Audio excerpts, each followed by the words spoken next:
নমস্কার বন্ধুরা, রাখি হোমমেডে আপনাদের স্বাগতম। আজকে আমি গলদা চিংড়ি রেসিপি নিয়ে চলে এসেছি। আমি আজকে বানাবো গলদা চিংড়ি দিয়ে পালং চিংড়ি। কেমন ভাবে বানাবো সেই ভিডিওটা স্কিপ না করে পুরো ভিডিওটা আপনারা দেখতে থাকুন। পালং চিংড়ি বানানোর জন্য আমি এখানে পালং শাক নিয়ে নিয়েছি। পালং শাকটাকে এক হাতে আমি পালং শাক নিয়েছি। পালং শাকটাকে ভালো করে ধুয়ে পরিষ্কার করে নিয়েছি। 4 পিস চিংড়ি মাছ নিয়ে নিয়েছি, গলদা চিংড়ি। চিংড়ি মাছটাকেও ভালো করে আমি কেটে ধুয়ে পরিষ্কার করে নিয়েছি। পালং শাকটাকে ভাপানোর জন্য আমি গরম জল বসিয়ে দিয়েছি। গরম জলের মধ্যে আমি পালং শাকগুলো দিয়ে দিলাম। 2 মিনিটের জন্য ঢেকে দিলাম। রান্নাটা করার জন্য আমি একটু মশলা বানিয়ে নেব। 4 পিস কাঁচা লঙ্কা দিলাম। ঝালটা আপনারা নিজেদের মতন দেবেন, যে যেরকম ঝাল খাবেন সেই অনুযায়ী দেবেন। কিছুটা রসুন দিলাম আর কিছুটা আদা কুচি দিলাম। দিয়ে আমি একটা মিট পেস্ট বানিয়ে নেব। 2 মিনিট পর ঢাকাটা খুলে দিলাম। পালং শাকটা ফুটে উঠেছে, আমি গ্যাসটা অফ করে দিলাম। অফ করে দিয়ে আমি পালং শাকটাকে ছেঁকে একটা বাটির মধ্যে তুলে নিলাম, ঠান্ডা জলের বাটিতে। ঠান্ডা জলের মধ্যে পালং শাকটা দিয়ে দিলাম। পালং শাকটা ঠান্ডাও হয়ে যাবে এবং পালং শাকের কালারটাও চেঞ্জ হবে না।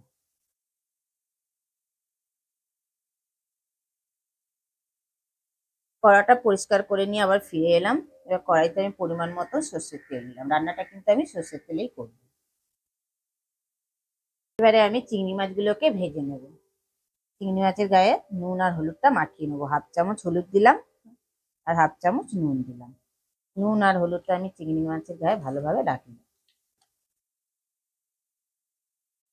তেলটা গরম হয়ে গেছে, আমি মাছগুলোকে দিয়ে দিলাম। ঠান্ডা জলের মধ্যে ভিজিয়ে রাখা আমি পালং শাকগুলোকে এবার আমি পেস্ট করে নেব। জল থেকে ছেঁকে নিয়ে জলটাকে ভালো করে আমি চিপে নিলাম। চিপে নিয়ে আমি পালং শাকটাকেও পেস্ট করে নিলাম। চিংড়ি মাছগুলোকে আমি উল্টে পাল্টে ভেজে নিলাম। চিংড়ি মাছটা ভাজা হয়ে গেছে, আমি তুলে নিলাম। ওই একই তেলের মধ্যে ফোড়নে দিলাম 1/2 চামচ গোটা জিরে আর থেতো করে রাখা গোটা গরম মশলা। এবার ফোড়নটাকে আমি 1 থেকে 2 মিনিট ভেজে নেবো, যতক্ষণ না ফোড়ন থেকে একটা সুন্দর গন্ধ বেরোয়। ফোড়নটাকে আমি 1 থেকে 2 মিনিট ভেজে নিলাম। ফোড়ন থেকে যখন একটা সুন্দর গন্ধ বেরিয়েছে, এই সময় আমি একটা পেঁয়াজ কুচো করে রেখে দিয়েছিলাম, পেঁয়াজটা দিয়ে দিলাম।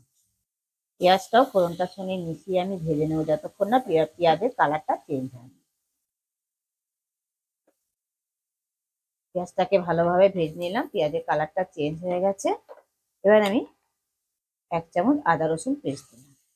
আদা রসুন পেস্টটাকেও আমি পেঁয়াজের সঙ্গে ভালোভাবে মিশিয়ে কষে নেব।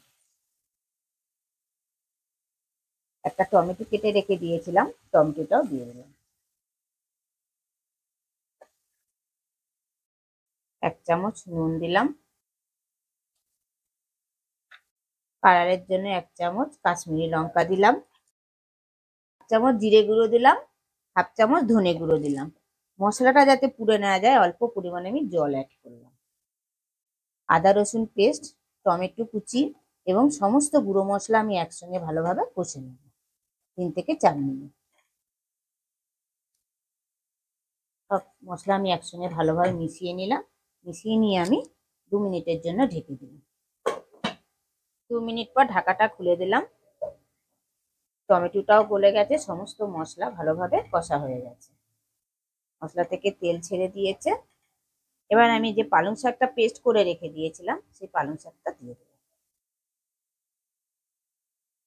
পালং শাকটা দিয়েও মশলাটার সঙ্গে ভালোভাবে মিশিয়ে নেব। আবারও আমি 2 থেকে 3 মিনিট কষে নেব মশলার সঙ্গে।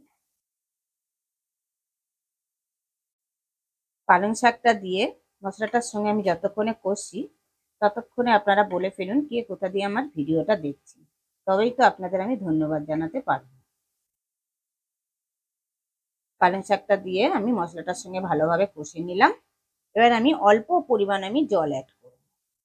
গ্রেভি টাইপের হবে জলটা, বেশি ঘন আমি একটু ঘন টাইপের হবে, রান্নাটা একটু ঘন টাইপের হবে, সেজন্য আমি অল্প পরিমাণে আমি জল অ্যাড করব।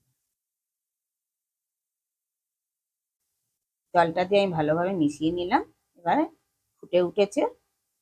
এবার আমি যে চিংড়ি মাছটা ভেজে রেখে দিয়েছিলাম, চিংড়ি মাছটা দিয়ে দিলাম।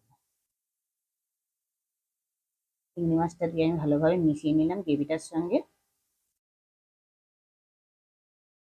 5 মিনিটের জন্য ঢেকে দিলাম, যাতে পালং শাকের মধ্যে চিংড়ি মাছের ফ্লেভারটা আসে। 5 মিনিট পর ঢাকাটা খুলে দিলাম, নাড়াচাড়া করে নিলাম। এবার আমি 1 চামচ চিনি দিলাম। চিনিটা অপশনাল, আপনারা দিতেও পারেন নাও দিতে পারেন। চিনিটা দিয়ে আমি মিশিয়ে নিলাম।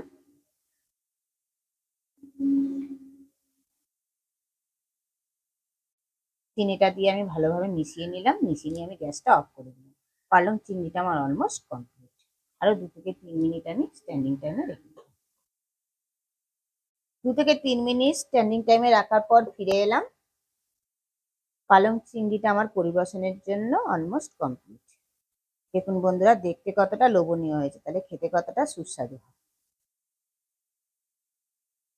গরম ভাতের সঙ্গে খেতে তো অসাধারণ লাগবে, এবার রুটি পরোটা সঙ্গে খেতেও অসাধারণ লাগবে। আপনারা ঘরে অবশ্যই ট্রাই করবেন। ট্রাই করে আমাকে কমেন্টে জানাবেন কেমন খেলেন।